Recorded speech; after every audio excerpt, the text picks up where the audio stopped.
Cube Radio.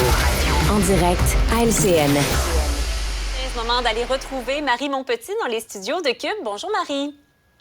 Bonjour Marianne. On a tendance à parler pas mal des partiels parce que ça donne la température de l'eau pendant un mandat, mais disons que celle-ci fait particulièrement couler beaucoup d'encre. Bon, après la chicane entre caquistes et péquistes autour de la candidature de Pascal Paradis, les autres partis veulent aussi se mettre de l'avant. On va écouter ensemble Marc Tanguay qui a présenté sa candidate qui s'appelle Élise Havard-Bernier.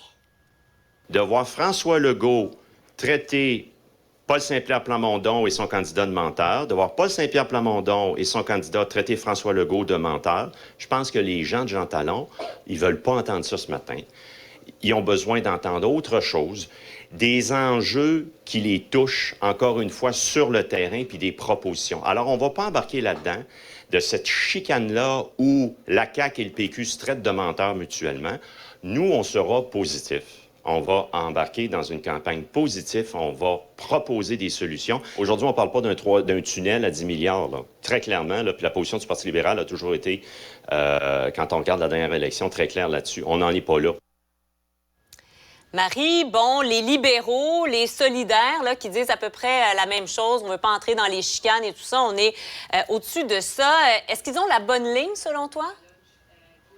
Bien, les deux, effectivement, sont un peu dans les mêmes. On entendait Gabriel Nadeau-Dubois aussi, qui faisait un point de presse aujourd'hui dans Jean Talon, qui lui parlait de lançage de boîtes, donc des campagnes, tu sais, sont un peu dans le même discours. C'est sûr que là, ces deux partis-là sont complètement absents là, depuis 2 jours dans toutes les discussions, dans toutes les chroniques, les analyses qui sont faites. Donc, c'est deux partis qui cherchent de la lumière, qui essayent d'exister, qui sont aussi dans les intentions de vote, les sondages qui ont été faits dans la circonscription, qui sont très, très loin derrière. Ouais. C'est un coude à coude en ce moment entre le PQ qui a un petit peu d'avance sur la coalition Avenir Québec et loin derrière, on retrouve Québec solidaire et le Parti libéral du Québec. Si tu me permets, Marianne, par rapport aux commentaires qui ont été faits par Marc Tanguay, ce qui est un peu particulier, c'est qu'il dit les électeurs n'ont pas envie d'assister à des chicanes, ils veulent qu'on leur parle de leurs préoccupations, ils veulent qu'on leur parle de ce qui est important pour eux, mais la candidate qui l'a présentée était incapable de se prononcer sur le troisième lien.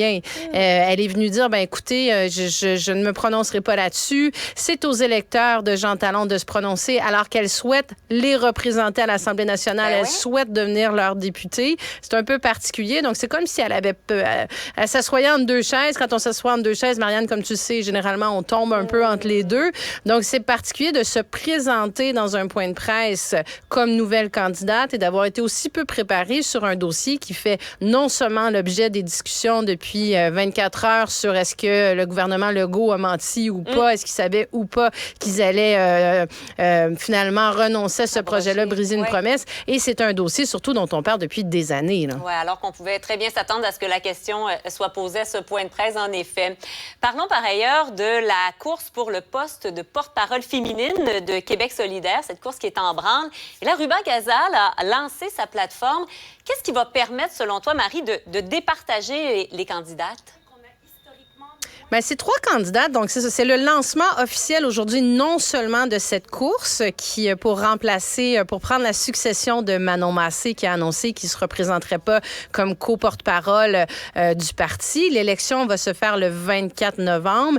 Il y a 3 candidates sur la ligne de départ en ce moment. Il y a Mme Gazal qui a lancé effectivement aujourd'hui sa campagne. Elle a présenté, je l'ai reçue à mon micro un peu plus tôt, elle a présenté un programme.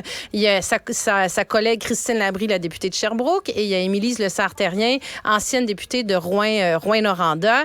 Madame Gazal arrive avec des propositions, notamment, elle a 3 axes. Elle parle d'indépendance et aussi de parité au niveau du caucus. Donc, elle souhaite que les 12 prochaines circonscriptions qui pourraient être gagnables dans une élection par Québec solidaire soient réservées exclusivement pour des candidates féminines. Là, on se rappellera tout le chaos qu'il y a eu autour de l'investiture d'Olivier Bolduc, justement, dans la partielle de Jean Talon, où le parti souhaitait que ce soit une candidate féminine, où finalement, les militants ont décidé d'élire M. Bolduc, donc de ne pas suivre les recommandations qui étaient faites ni par le parti, ni par les 3 candidates au co-porte-parole. Donc, elle revient à la charge. Je ne sais pas si ça passera comme une lettre à la poste, comment ça sera reçu non plus.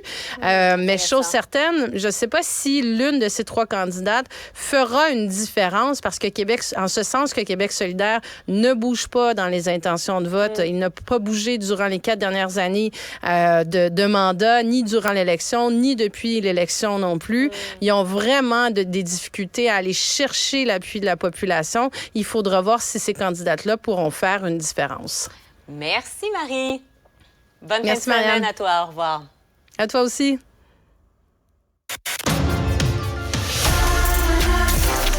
Femme politique, elle maîtrise la joute oratoire et l'art de persuader.